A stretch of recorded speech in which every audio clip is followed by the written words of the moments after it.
Draymond Green turned down nearly $28 million to help the Warriors chase the biggest free agent on the market. That gamble failed, and just days later he was back in Golden State. Now NBA players are reacting to the move, and not everyone sees it the same way. Let's get into it.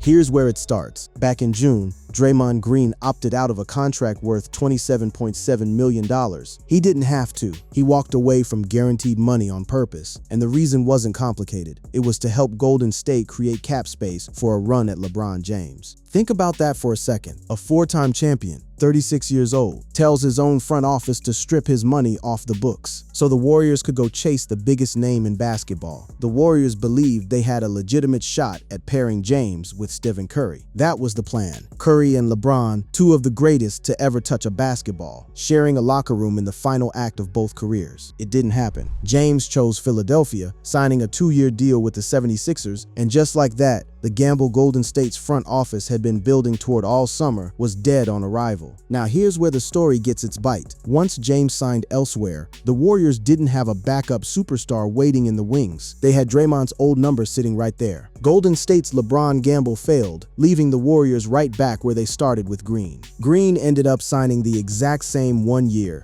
$27.7 million contract he'd walked away from just weeks earlier. That's not a typo, and it's not a coincidence. Draymond Green's opt-out was designed to clear cap space for LeBron James, but after James chose Philadelphia, Golden State paid the exact same price. Green sacrificed nothing and gained nothing, except a summer of uncertainty and a front-row seat to watching his own recruiting pitch fail in real time. Because Green did pitch LeBron. This wasn't just a front office trying to clear a cap sheet. Green put himself into the recruitment personally. During an off-season vacation the two shared, Green acknowledged making his own recruiting effort, admitting he took the opportunity to make his pitch to James directly. He said on his own podcast that he'd be remiss not to throw his pitch in when the moment presented itself.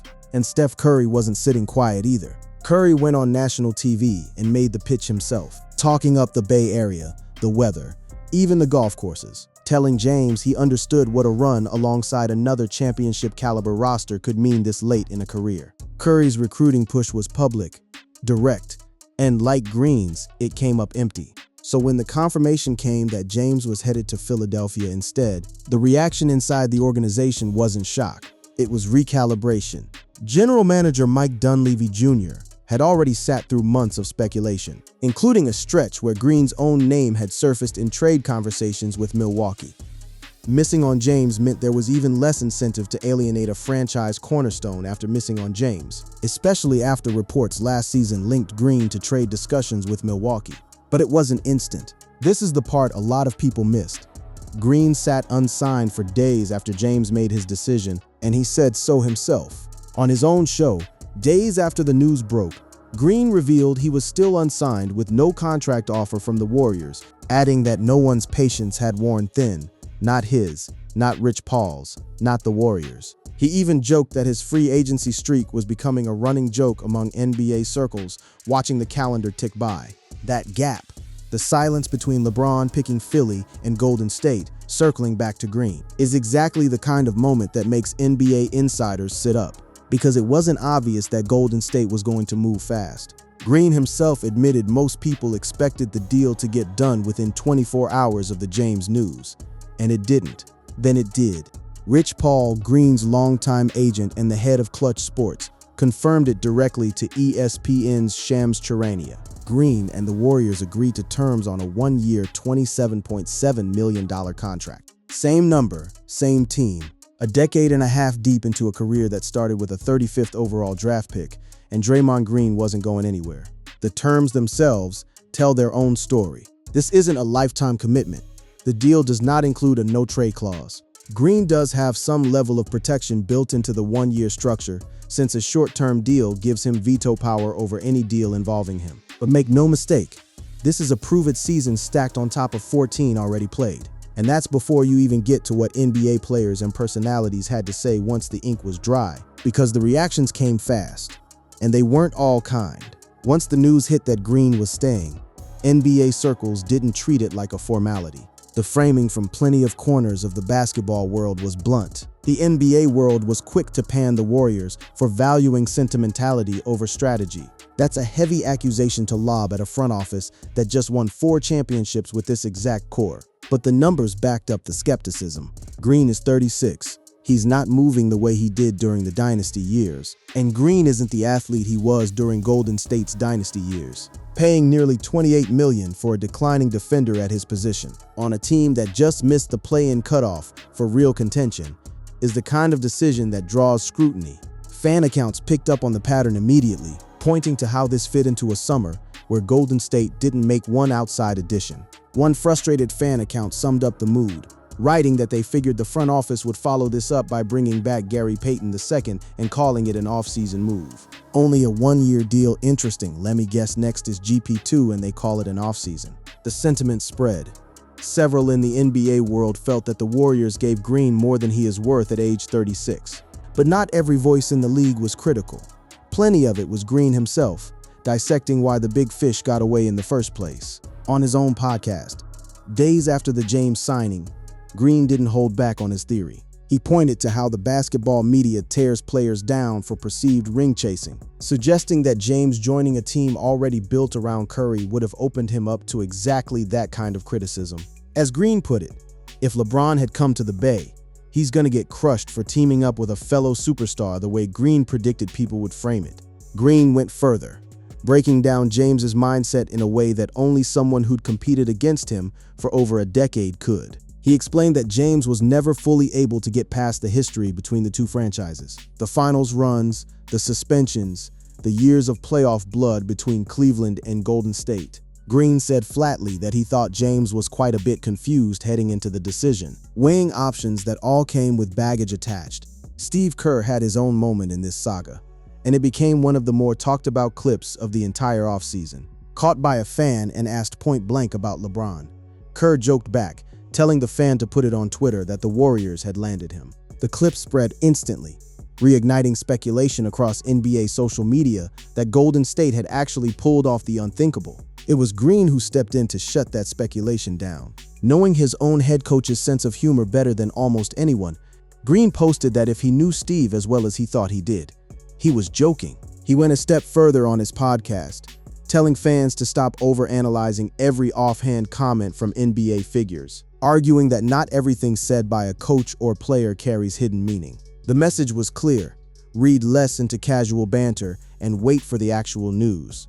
That actual news, when it landed, still managed to surprise people. Not because Green stayed, which almost everyone expected, but because of how the front office structured it. Reports had circulated that the Warriors were exploring a multi-year deal at a lower annual number, a structure that would have given Green long-term security in exchange for a pay cut. Instead, the team went with a single year at full value. That detail changed how people read the signing entirely, because a one-year deal for a player his age doesn't just keep him around. It sets up next summer as a cliff. That's the piece worth sitting with. This wasn't just about bringing Draymond Green back for one more year. It was about what the structure of his new deal says about the plan, or the lack of one, for the rest of the roster around him, starting with the 2 other franchise cornerstones sitting on similarly short runway. To understand why the front office landed here, you have to go back to what almost happened first. Golden State didn't quietly circle back to Green as some kind of consolation move. His return sits inside a much bigger pattern the front office has followed all offseason. And it starts with a decision Green made months before LeBron ever said a word publicly. Back in the spring, on Tim Kawakami's show, Green had already laid out what he wanted the summer to look like.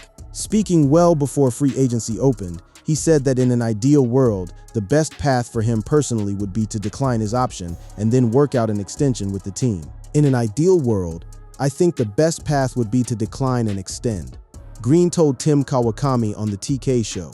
He even credited his own camp's negotiating work years earlier for building in the option year that gave him this flexibility to begin with. That's important context, because it shows Green wasn't just handed a script by ownership. He had his own preferred outcome heading into the summer, separate from the LeBron pursuit entirely.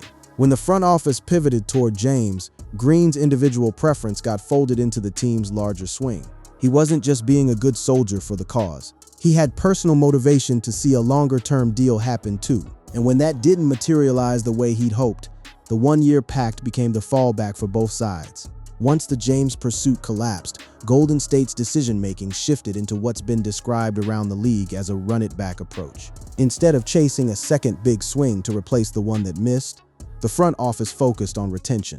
Green's return is a continuation of the Warriors' run-it-back offseason, making them the only team in the league yet to make an addition outside the NBA draft. The retention list backs that up. The Warriors re-signed Green, Porzingis, Horford, and Charles Bassey, and reportedly agreed to a deal with guard DeAnthony Melton that was expected to close soon after.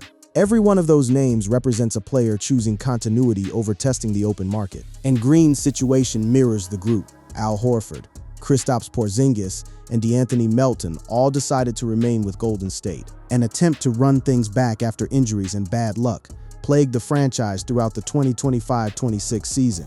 There's also a rookie factor sitting underneath all of this that connects directly to why keeping Green mattered beyond just his box score. Golden State selected Axel Lindeborg with the number 11 pick in the NBA draft, which is relevant because he plays the same hybrid forward position as Green. That's not a coincidence the front office is ignoring. Green's mentorship should go a long way for Lindeborg as he tries to pick up speedier, more complicated NBA defensive schemes. Lindeborg didn't come into the league quietly either. He arrived off the back of being named the 2026 Summer League MVP, instantly raising the stakes on how quickly he could contribute if Green's leadership speeds up the transition.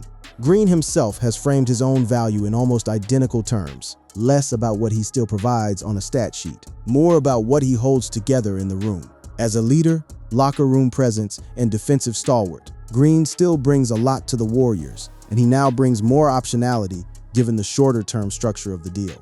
But the retention strategy comes with an honest cost too, one that front office voices around the league have been blunt about. Missing on James gave the GM even less incentive to alienate a franchise cornerstone, and the one concession secured was keeping the deal to a single year.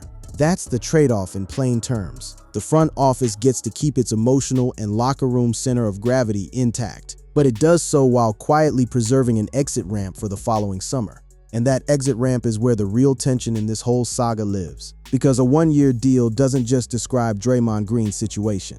It describes the entire core of this franchise standing on the same short runway at the exact same time. Here's the piece that turns this from a single re-signing into something much bigger. Green's new deal means he'll likely hit unrestricted free agency next summer, since expiring contracts are the types of deals most commonly packaged in trades. That's not a throwaway detail. That's the entire subtext of why this signing got so much attention across NBA circles. Because Green isn't the only one standing on that ledge. Fellow Warriors legend Curry also has only one season left on his deal. And Jimmy Butler only has a single season left on his contract, meaning by the start of the 2026-27 season, Green will be 36, Butler 37, and Curry 38. Three central pieces of this roster, all aging out of their prime years, all running out the same 12 months of contractual certainty at the exact same time. That's why one outlet framed the signing in stark terms, suggesting that instead of a rumored multi-year deal for a lower annual rate, Green accepting a one-year pact worth $27.7 million seems to confirm the year Warriors fans have feared for some time. The franchise's golden era ending next season. When you stack Green's deal on top of Curry's and Butler's, the picture that emerges isn't just the band's back together. It's the band has one more tour before the lights go out. Butler's situation adds real weight to the urgency because Golden State didn't get a full, healthy season out of him to test what this current roster actually looks like at peak strength. The Warriors' underwhelming finish in 2025-26 was described as being in large part a byproduct of injuries. The Warriors lost Jimmy Butler to a season-ending knee injury in January, which derailed whatever momentum the roster had built earlier in the year. That means next season isn't just Green's contract year. It's the first real opportunity to see this specific group, Curry, Green, Butler, Porzingis, Horford, all healthy and on the floor together at the same time, with the clock already running on how many more chances they get. Steve Kerr's own situation ties directly into that timeline too.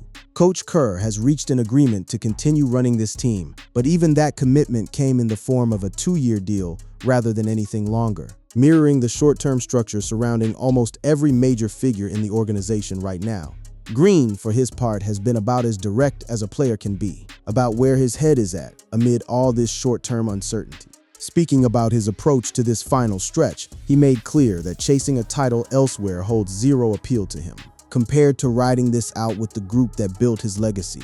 He said plainly that he'd rather struggle with the same guys he succeeded with than go find success somewhere else, a line that cuts right against the idea that this is a mercenary business decision. That mindset says a lot about where Green's head is at, especially since he declined his player option earlier in the offseason, with the expectation he'd sign a longer-term deal shortly after, a timeline that shifted as Golden State's broader off-season plans changed around him. But Green's comments make clear the delay isn't a sign of wavering commitment. That loyalty is backed up by 15 years of history that very few active players can claim. Green's deal will keep him in the Bay Area for a 15th season, and among active players, only Stephen Curry, entering his 18th season with the Warriors, has been with one team longer than Green. 2 players, 1 franchise, nearly 2 decades of overlap between them. That kind of continuity doesn't exist anywhere else in the league right now. But continuity and urgency aren't the same thing, and that's exactly the tension hanging over next season. Golden State kept its foundation together for one more run, fully aware that the door on this specific era is closing fast, whether or not another star ever walks through it. So where does all of this actually leave the Warriors and the man at the center of it? Green is back in the only uniform he's ever worn, on a contract that guarantees him one more season and nothing beyond it. That's the deal. That's the reality Golden State and its longest tenured defender agreed to shake hands on. The front line around him next season tells its own story about what this year is actually built for. Green figures to be a part of a front line in 2026-27 that includes Horford and Porzingis, as well as rookie big man Yaxel Lindeborg, who arrives with Summer League MVP hardware, and a game that mirrors Green's own hybrid skill set, almost position for position. That's not an accident. That's Golden State using its most limited remaining resource, Green's time left in that uniform, to fast-track the guy who might eventually replace him. Green's public comments about legacy and LeBron's decision also reveal something about how he sees his own place in this story. He spent his whole career being the connective tissue of a dynasty, the guy credited with holding 4 championship rosters together through screaming matches, technical fouls, and everything in between. His read on why James stayed away, that the history between the franchises and the fear of legacy criticism kept the biggest possible move off the table, says just as much about how Green sees his own team's identity as it does about James's decision-making. There's also the matter of what didn't happen this offseason, which lingers over everything. Instead of taking a big swing, the Warriors brought back most members of last season's 37-win team, and reports have continued to link the roster to bigger names without any real traction. As of the most recent update, Anthony Davis has been linked to Golden State, but the Warriors have not had substantive talks about making that kind of move happen. That's the backdrop Green returns to, a roster standing pat, hoping health and continuity do what a blockbuster couldn't. None of that changes what's already locked in. Green is under contract for one more season, without a no-trade clause, with veto power over deals thanks to the shorter term, and with every major voice around the league watching to see whether an aging core built on chemistry can still get past the young, deeper teams standing in the way. The reactions from around the NBA, the skepticism about Green's declining physical tools, the debate over whether this front office prioritized comfort over adding a difference maker, Kerr's viral joke, Curry's public recruiting pitch, Green's own theory about why the whole pursuit collapsed. All of it points to the same unresolved question hanging over the Bay Area heading into next season. Golden State bet on its history instead of a bigger name, and Draymond Green is the face of that bet. Whether the group gets one more deep run out of this, or whether this ends up being the final chapter for the last active pieces of a dynasty, is something nobody in that locker room can answer yet. What's certain is that the clock everyone in the league is watching started. The moment Green signed his name back onto that familiar number, Draymond Green returns to Golden State for $27 million after Warriors' pursuit of LeBron James falls flat.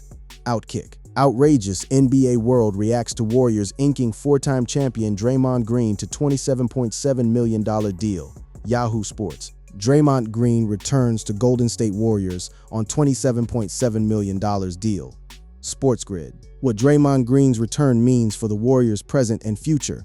SF Standard. Draymond Green agrees to a one-year, $27.7 million contract to remain with the Warriors. AP source says, Click Orlando reports, Draymond Green, Warriors agree to one-year deal. NBA.com. Warriors news. Draymond Green gets same $27.7 million contract he originally opted out of Clutch Points. Draymond Green contract. Salary and cap hit 2026. Spotrac. Draymond Green. Warriors agree to new contract. Full details after LeBron James pursuit. Bleacher Report. Draymond Green's new Golden State Warriors contract confirms next season is farewell tour for him. Stephen Curry. Yahoo Sports. Draymond Green reveals desire to ideally sign contract extension with Warriors in NBA offseason. NBC Sports Bay Area. Draymond Green explains declining Warriors contract option. NBC Sports Bay Area. Warriors star Draymond Green responds to Steve Kerr's viral LeBron video. Yahoo Sports. Warriors star Draymond Green responds to Steve Kerr's viral LeBron video. Heavy.com. Draymond Green re-signs with Warriors. Explains why he thinks LeBron James didn't come to Golden State. CBS Sports. Draymond Green changes his mind with new Warriors deal as LeBron James chooses 76ers. Bolivip. People are just not smart at times. Draymond Green says Steve Kerr was trolling. Yahoo Sports. Draymond Green gave his coping reason for why LeBron James didn't want to sign with Warriors. SI. Draymond Green gives negative update on Warriors contract. Yahoo Sports. Warriors Draymond Green sends strong message about his future. Heavy.com.